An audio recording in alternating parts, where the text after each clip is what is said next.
خب سلام دوستان، با یک ویدیوی جدید دیگه در خدمت شما هستیم. یه مودم قدیمی عجیب و غریب برامون اومده. ببینید من اینجا نور یه مقدار بهتر کنم و حالا بهتر شد. خب اومدیم با یک تعمیر مودم عجیب و غریب از مدل برند یایسل قدیمی و دیگه ظاهرش مشخصه که چقدر قدیمی. اینو بازش میکنم. اینو ما میخوایم، مشتری گفته نمیدونم سالمه یا نه، یک تستش بکنید برام. ما هم میخوایم براشون یه تست بزنیم ببینیم در چه وضعیتیه، چه جوریه. اول همین بعد آمپر کشیشو نگاه کنیم، یعنی مثلا بزنیم به منبع روشن کنیم، آمپر کشی این دستگاه چه جوریه. ولی خب من گفتم براتون بازش کنم که هم داخلش رو ببینید هم بعدش با هم دیگه تستش میکنیم. خب ببینید این داخل برده، داخل مودم به این صورته، ولی مودم است. خب ما فعلا چیز خرابی خاصی نمیبینیم، مثلا خازن باد کرده چیز خاصی نیست. به صورت ظاهری چیزی نیست که مثلا قابل تعمیر باشه بخواد دیده بشه. ما چیکار میکنیم؟ ما منبع روشن میکنیم و وصل میکنیم به منبع. پشت همیشه برای اینکه مثلا از منبع استفاده کنین حتما پشت هر وسیله یه نگاه بندازین. اینجا نگاه کنین گفته 12 ولت 1 آمپر ما میخوایم. خب پس من منبع تغذیه رو میذارم رو 12 ولت و وصل میکنم بهش. اینجا مشخصه که چراغ پاورش داره چشمک زن میشه. ببین چند ثانیه صبر بکنه ببین ران میشه نمیشه چجوریه. و این مورد هم بگم که کلا توی مودم ها برای تست یا هر جور دیگه هر چیز دیگه اگر که زدیم به برق چراغ پاورش، ببینید اینجا مشخصه، اگه چراغ پاور و چراغ وای فای هر مودمی، تاکید میکنم هر مودمی روشن باشه، میشه گفت احتمال خیلی زیاد موردی نداره. متوجه این؟ الان اگه من بذارم قابروش میبینید که اینجا چراغ وای فای روشنه، چراغ پاور هم روشنه. خب تا حدودی تا به جرئت میشه گفت که مدل مشکلی نداره، چون چراغ پاورش ثابت شد، وای فایش هم که چشمک زنه. این عملا داره مدل سالم کار میکنه. و حالا باید چیکار کنیم که 100% مطمئن شیم؟ اونم اینه که باید کانفیگش کنیم، یعنی وصل کنیم به سیستم، وارد سامانه بشیم، رو خط خودمون تنظیمش کنیم یا همون کانفیگش کنیم تا ببینیم ایرادی داره یا خیر.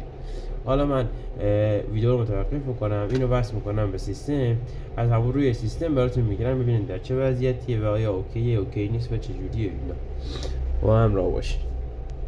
خب دوستان، من اومدم روی میز کارم که به سیستم وصلش کنیم. ببینید اینجا من چند تا چراغ دیگه هم الان روشن شد. متوجهین؟ ببینید 1 2 3 4 تا روشن شد. حالا این 4 تا چیه؟ یکیش چراغ کنار خودش هم رو بردش از DSL. یکیش چراغ اینه که آقا مثلا خط شناسایی کرد، یعنی خط تلفنی که ما بهش وصل کردیم شناسایی کرده. یکی چراغ لنمونه. چراغ لن کدومه؟ از این همین چراغ کابل زرد رنگمون که به سیستم وصل شده. خب یکی چراغ، یکی هم وای فای. الان تنها چراغی که خاموش هستش اگه چراغ هستش چراغ اینترنتمونه. خب چراغ اینترنت که همین آخری میشه. حالا چراغ اینترنت چجوری روشن میشه؟ ما و یعنی خطمون شناسایی کرده، وای فای شناسایی کرده، همه چی اوکیه، فقط باید کانفیگش کنیم ببینیم آیا جواب میده یا خیر. ببینیم وصل به سیستم. مثلا اول من انجام بدم. اینجا 192.168.1.1 میزنیم، یه صفحه براتون میاد. خب اینجا پاک میکنیم.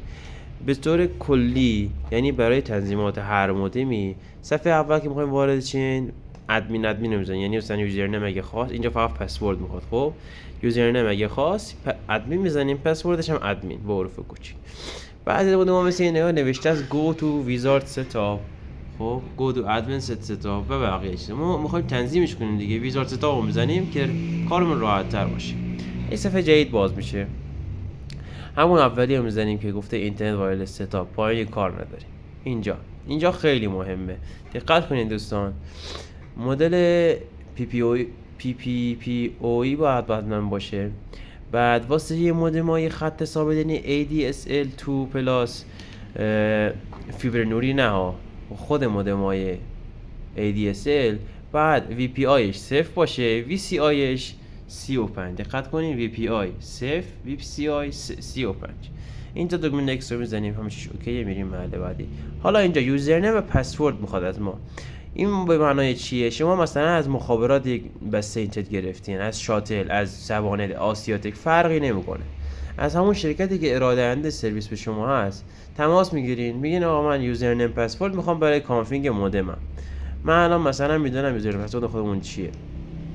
اینجا من همون شماره یوزرنیم معمولا شماره مثلا تلفن ثابتتونه. من اینجا شماره تلفن مغازه رو بزنم اینجا، این شماره. بعد پسورد هم که دیگه هم پسورد همون شرکتی که ازش تهیه کردیم براتون میده. اینجا پس شد یوزرنیم پسورد. فقط برین گزینه بعدی نکست میزنین، یه مقدار فقط مراحل زمان بره. حالا اینجا گفته که SSIDش چی باشه یا همون نامش چی باشه. این به چه معناست؟ به معنای اینه که مثلا شما داخل گوشی وقتی میخواین سرچ کنین چه اسمی بیاد بالا که شما رمزو بزنین و بهش وصل شین. من مثلا همین چیزا اکسل هم یکی خودش باشه. پایین گفته سیکوریتی چیه؟ میرسیم به سیکوریتی رو میذاریم روی همیشه VPA PSKK یا همچین چیزی BPS2. حالا بقیه مودم متفاوته. اینو که زدیم دکمه نکست رو میزنیم. بعد اینجا گفته پریشین که یعنی اون رمز عبوری که شما میخواین بزنین چیه. من به طور مثال شماره همراه خودمو میزنم تا ببینیم چجوری میشه و اینو وصل میشه یا خیر. فقط همین بس برای تست دیگه. نکست رو میزنیم و در آخر دکمه اپلای یا مثلا فینیش. منتظر مونیم تا تنظیمات اصلی انجام بده. من اگه همین الان بیام روی مودمم چراغ مودم رو بخوام بهتون نشون بدم، کاملا پر واضحه که چراغ اینترنتم روشن شده. ببینید این چراغ آخریه، کنارش نوشته اینترنت. روی صفحه هم دکمه فینیش برای من اومد. تمام، مودم تنظیم شد و طبق تستی که ما کردیم چراغ پاور ثابته. خب چراغ وای فای، چراغ لن هم که به سیستم اونم اوکیه. اینجا ولن چراغ وای فامونه، چراغ وای فامونم روشنه. DSL همون چراغ که روز خط تلفن هم وصله. چراغ اینترنت که اصل کاری ها متوجه میشیم ما به اینترنت وصل هستیم، میشه گفت چراغ اینترنتمونه. این مودم هیچ مشکلی نداره و تستش کردیم، ایرادی نداره. امیدوارم که از این ویدیو راضی بوده باشین. اینو تحویل به مشتری میدیم. متوجه شدیم که مودم ایرادی نداره و کامل تست شد و به اینترنت وصل کردیم و ایرادی نداره. امیدوارم که از این ویدیو هم لذت برده باشین. این ویدیو متحرک بود ولی خب آموزنده و کاربردی. خیلی دوستتون دارم. حتما لایک و کامنت و سابسکرایب کنین، زنگوله رو بزنین. هر روز ویدیو جدید داریم، هر روز. تا ویدیوی دیگه، بدرود.